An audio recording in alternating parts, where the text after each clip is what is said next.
അപ്പൊ നമ്മൾ ഇന്ന് ഇവിടുത്തെ പൂവുകളാണ് പരിചയപ്പെടുത്തേണ്ടിയിരുന്നേക്കണം. സൂര്യകാന്തി പൂ. ഇത് കുറേ മുട്ടടുണ്ട്. ഇത് ഒന്നല്ല രണ്ടെണ്ണം.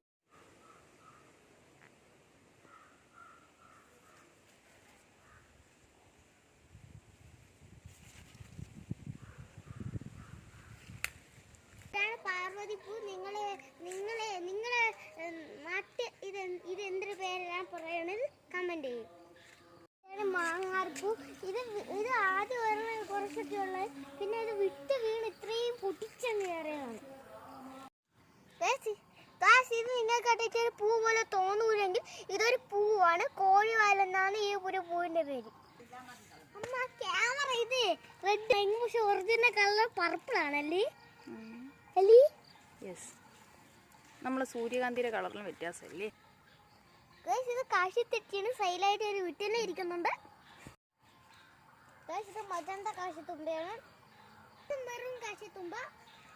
ഇത് മജന്ത, അത് മെറൂണ്. ഇത് പിങ്ക്. ഇത് ലൈറ്റ് പിങ്ക് ആണ്. ഇത് 4 മണി പൂവാണ്. ഇതിന്റെ കുറച്ച് വീഡിയോസ് ഒക്കെ നമ്മൾ ഇട്ടിട്ടുണ്ട്, കാണാത്തവരെ കണ്ടോ. ഇതാണ് നമ്മൾ വെള്ള 4 മണി പൂ. ഇത് വെള്ള കളറ്, അത് ഇതൊരു പർപ്പിൾ കളറാണ്. ഇത് ശംഖുപുഷ്പമാണ്. നല്ല ഔഷധ പൂവാണ്. ഇത് നമുക്ക് ചായ ഒക്കെ ഇട്ട് കുടിക്കാം, വീട്ടിൽ ഡെക്കറേഷനൊക്കെ വയ്ക്കാം ഈ പൂ. കാശിത്തുമ്പയാണ്.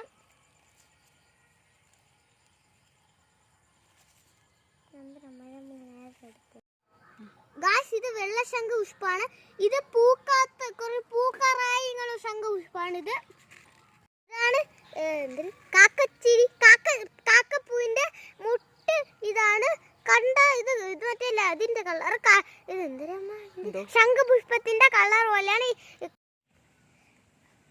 ഇതാണ് കാക്കപ്പൂ. തുമ്പപ്പൂവാണ്. ഇതിൽ കുറെ ചിത്രശലഭമൊക്കെ ഇരിക്കും രാവിലെ, പക്ഷെ വൈകുന്നേരം ആവും തോറും ചിത്രശലഭത്തിൽ ഇരിക്കാറില്ല.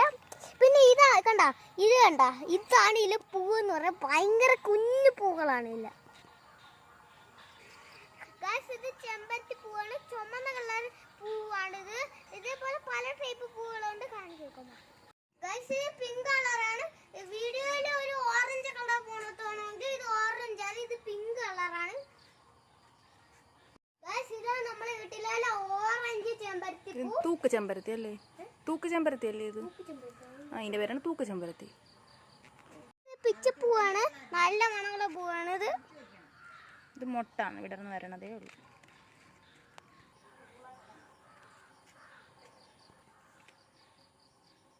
ഇത് ഉളുന്ന പൂവാണ്. ഇതിന്റെ ഇലയൊക്കെ പറിച്ചിട്ട് നല്ല കഴിവങ്ങ് തോരൻ വെക്കിയത്